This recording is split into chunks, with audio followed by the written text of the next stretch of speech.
আমি ব্যক্তিগতভাবে আমার পরিবারও অত্যাচারিত নির্যাতিত হয়েছে সেই পলাতক স্বৈরাচার দ্বারা। যে কোনো নির্যাতিত মানুষ তার নির্যাতনকারীর বিরুদ্ধে প্রতিশোধ নিতে চায়। প্রিয় সহকর্মীবৃন্দ, আপনি চান, আমি চাই, আমরা সবাই চাই, যারা আমরা অত্যাচারিত নির্যাতিত। প্রতিবার আমি প্রতিদিন একই কথা বলছি, সামনের পথ কিন্তু মোটেও মসৃণ না। সামনের পথ মোটেও মসৃণ না। একটু আগেই আমি বলেছি, বিভিন্ন মহল ষড়যন্ত্র তো করছেই।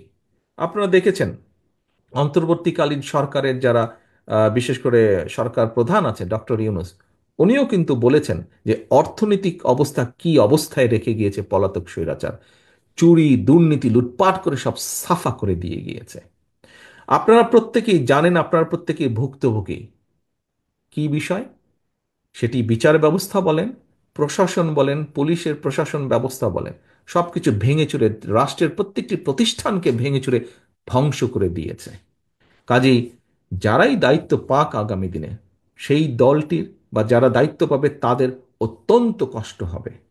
কিন্তু এই কষ্ট আমরা তখনই, হাসি মুখে এই কষ্টকে আমরা সহজ করে নিতে পারবো আমরা যদি সকলে ঐক্যবদ্ধ থাকি।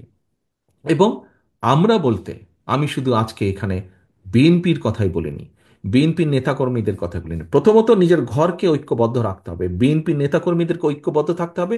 এবং জনগণের আস্থা নষ্ট হয় এরকম কোনো ব্যবস্থা যেমন এরকম কোনো কাজ যেমন করা যাবে না। একই সাথে আমাদেরকে ঐক্যবদ্ধ থাকতে হবে। যেই দলগুলো, রাজনৈতিক দলগুলো গণতান্ত্রিক আন্দোলনে আমরা একসাথে সংগ্রাম করেছি, অত্যাচার নির্যাতন সহ্য করেছি, জেল জরিমানা সহ্য করেছি, সেই সকল রাজনৈতিক দলকে আমাদেরকে ঐক্যবদ্ধ থাকতে হবে। কারণ আমাদের এই 31 দফা শুধু বিএনপির 31 দফা না, আমাদের এই 31 দফা সকল রাজনৈতিক গণতান্ত্রিক রাজনৈতিক দলের 31 দফা। কাজেই আমাদের সকলকে ঐক্যবদ্ধ থাকতে হবে। এইখানে সত্য বাস্তবতা, কেউ এটি অস্বীকার করছেন না। কি সেটি? এই যে সকল দলগুলো, তার মধ্যে বিএনপি সবচেয়ে বড় দল। অন্য দলগুলো মোটেও সেটা অস্বীকার করছেন না, ওনারাও বলছেন বিএনপি বড় দল। এবং বড়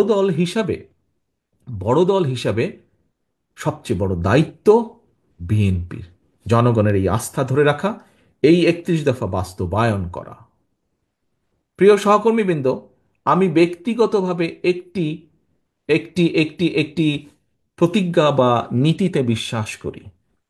আপনারা যেরকম অত্যাচারিত নির্যাতিত হয়েছেন, আমি ব্যক্তিগতভাবে আমার পরিবারও অত্যাচারিত নির্যাতিত হয়েছে সেই পলাতক স্বৈরাচার দ্বারা। যে কোনো নির্যাতিত মানুষ তার নির্যাতনকারীর বিরুদ্ধে প্রতিশোধ নিতে চায়। প্রিয় সহকর্মীবৃন্দ, আপনি চান, আমি চাই, আমরা সবাই চাই, যারা আমরা অত্যাচারিত নির্যাতিত। তবে আমি ব্যক্তিগতভাবে, এবং আমি মনে করি আজকে এখানে উপস্থিত আমার প্রতিটি নেতাকর্মী, এই দলের প্রতিটি নেতাকর্মী আমার সাথে একমত হবেন, কেউ দ্বিমত হবেন না। কি সেটি? আমরা প্রতিশোধ নিতে চাই, আমি প্রতিশোধ নিতে চাই এই 31 দফাকে বাস্তবায়ন করার মাধ্যমে।